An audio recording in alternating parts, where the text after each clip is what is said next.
اگر میخوای کسی نتونه بدون اجازه شما ماشینت رو روشن کنه، این ویدیو رو تا آخر با ما همراه باش. امروز روش نصب آسان کلید مخفی روی ماشین‌های سواری، ماشین‌های سنگین و کامیون، تراکتور و حتی قایق رو خدمتتون عرض می‌کنیم. خیلی مخلصیم. همه ما میدونیم که بعضی از سارقان حرفه‌ای فقط چند ثانیه زمان لازم دارن که ماشینمون رو بدزدن، ولی یک راه حل اساسی وجود داره که جلوی این مشکل رو میگیره و اون نصب کلید مخفی برای ماشینمون هست. بعد از اینکه این ویدیو یعنی روش جدید سرقت ماشین و راه مقابله با اون رو خدمتتون عرض کردیم، بعضی از عزیزان ما پیام دادن و گفتن آقا مهمترین راه برای مقابله با سرقت ماشین نصب کلید مخفی روی اون خودروست. بر این اساس تصمیم گرفتیم توی این ویدیو روش آسان نصب کلید مخفی برای ماشین رو خدمتتون توضیح بدیم. انشالله که براتون مفید واقع بشه. یکی از اقدامات مهم برای جلوگیری از سرقت خودرو نصب کلید مخفی هست. زمانی که شما یک سوئیچ مخفی روی ماشینتون نصب می‌کنید، خودرو به هیچ وجه روشن نمیشه، حتی با سوئیچ‌های فابریکی خودش. کلیدهای مخفی رو باید در مسیر قطعات اصلی خودرو نصب کنیم که از روشن شدن ماشین جلوگیری کنه. قطعاتی مثل پمپ بنزین، کوئل و یا رله دو. سوئیچ‌های مخفی در دو مدل کلی هستن: کلیدهای ساده تک پل که فقط دو وضعیت روشن و خاموش دارن و سوئیچ مخفی‌های ریموت دار. شما میتونی در مسیر پمپ بنزین ماشینت یکی از این کلیدهای ساده تک پل نصب کنی. این کلیدها هم ارزان‌تر هستن و هم روش نصب راحت تری دارن.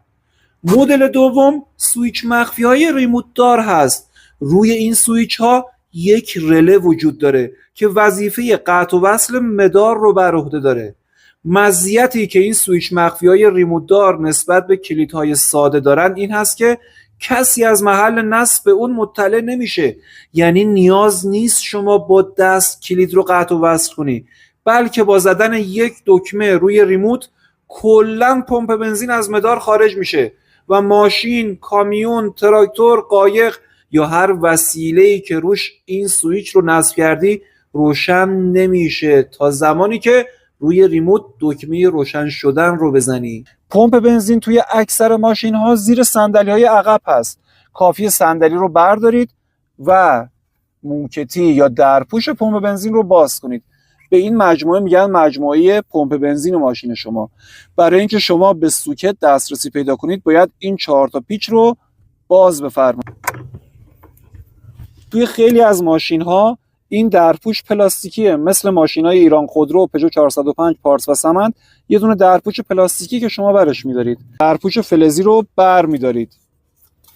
برای اینکه این سوکت رو در بیارید فقط کافیه این خار رو باز کنید و سوکت رو بکشید عقب. توی سوکت پمپ بنزین اکثر ماشین‌های انژکتوری شما 4 تا دونه سیم می‌بینید. ملاحظه می‌کنید؟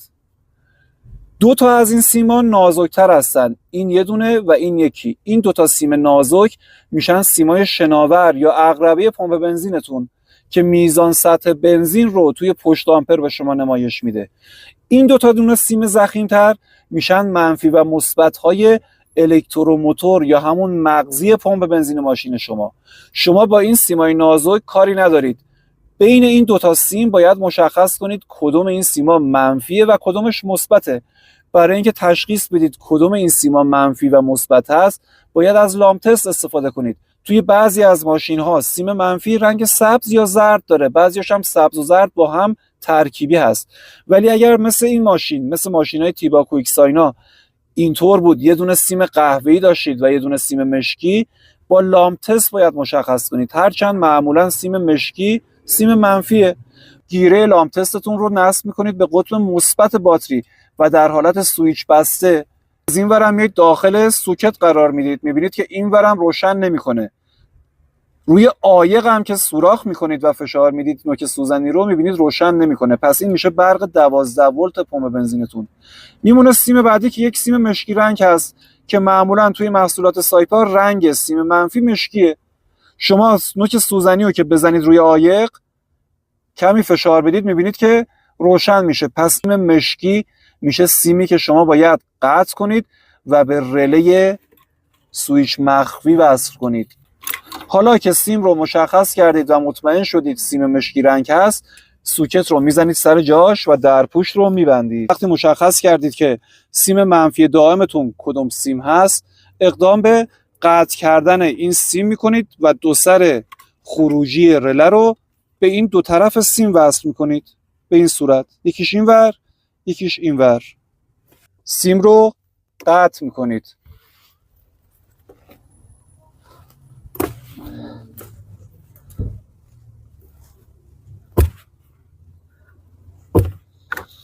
حالا که این سیم رو قطع کردید، اگر خواستید از این کلیدهای ساده استفاده کنید که دو سر این سیم ها یعنی ورودی و خروجی کلیدتون رو نصب میکنید به دو سر این سیم های منفیتون که قطع کردید. اگر خواستید از سویچ های ریموت دار استفاده کنید که پیشنهاد ما این مدل هست، میایید ورودی و خروجی رله رو به دو سر این سیم وصل میکنید.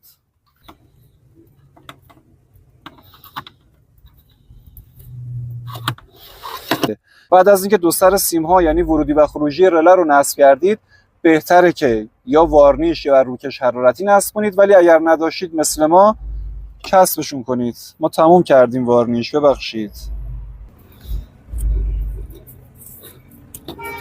بعد از اینکه این دوتا سیم رو کسب زدید یا روکش حرارتی زدید، اینجا توی این مرحله باید برق منفی و مثبت خود یونیت سویچ مخفی رو نصب کنید.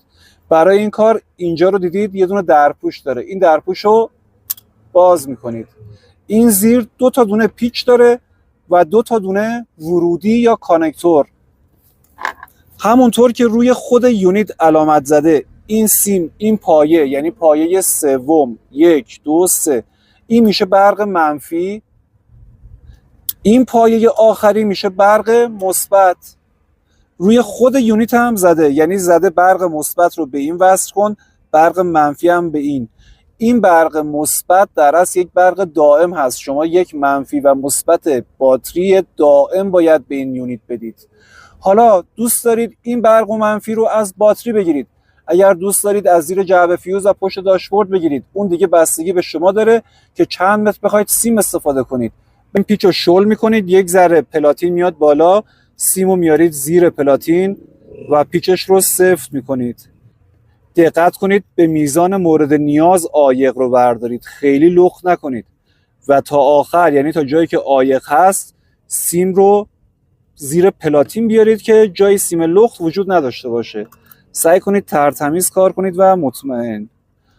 بعد از اینکه سیم رو گذاشتید زیر پایه پلاتین یا روی سوکت، پیچش رو سفت میکنید. این میشه سیم منفی شما. این هم میشه برق مثبتی که ما به این یونیت وصل میکنیم. با ریموت تست میکنید. الان ماشین روشن نمیشه، الان ماشین روشن میشه، الان پمپ بنزینتون کلا از مدار خارجه، الان پمپ بنزین توی مداره. حالا دوستان، ما عملکرد این سویچ مخفی رو با لامپ تست هم تست میکنیم.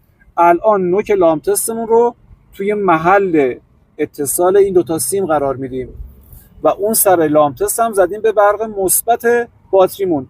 الان در حالت قفل، یعنی برق منفی روی پمپ بنزینمون نمیره. الان اینجا رو ببینید، وقتی باز میزنید، دکمه باز رو میزنید، یعنی برق منفی میره روی پمپ بنزین و ماشین روشن میشه. ولی وقتی دکمه قفل رو میزنید، عملا دیگه برق منفی روی پمپ بنزین نمیره و اجازه نمیده ماشینتون روشن بشه. خاطر اینکه این یونیت یه دونه آنتن داره. ملاحظه میکنید؟ این یونیت رو بهتره یک جایی نصب کنید که توی دید نباشه و همچنین آنتندهی اون هم با مشکل برخورد نکنه. به نظر من به سیم های این یونیت اضافه کنید، این یونیت رو ببرید بذارید داخل صندوق عقب و یک جایی تر و تمیز نصبش کنید. دوستان، شما با نصب این سویچ مخفی های ریموت دار روی ماشین خودتون، کامیون یا هر وسیله نقلیه‌ای که دارید، تا حد بسیار زیادی در برابر سرقت محافظتش میکنید. بهتون پیشنهاد میکنم اگر خودتون فنی نیستید و دست به آچار نیستید، این قطعه رو از سایت فروشگاهی ما تهیه کنید و بدید یکی از تعمیرکاران و افراد حرفه‌ای براتون نصب کنن. توی فروشگاه کارسیف.ir بعضی از اقلام خودرویی که ما توی تعمیرگاه خودمون ازشون استفاده میکنیم و نسبت به برندشون مطمئنیم و میدونیم اصلی هستن و کیفیت مناسبی دارن رو تقدیم حضورتون میکنیم. بهتون پیشنهاد میکنم این ویدیو رو ببینید. توی این ویدیو ما ترفندهای فنی رو خدمتتون عرض کردیم که اگر هر 3 ماه روی ماشینت انجام بدی کمتر سمت تعمیرگاه میرید. هدف ما کاهش هزینه‌های ماشین شماست، پس یادتون نره لایک و فالو کنید. خیلی مخلصیم.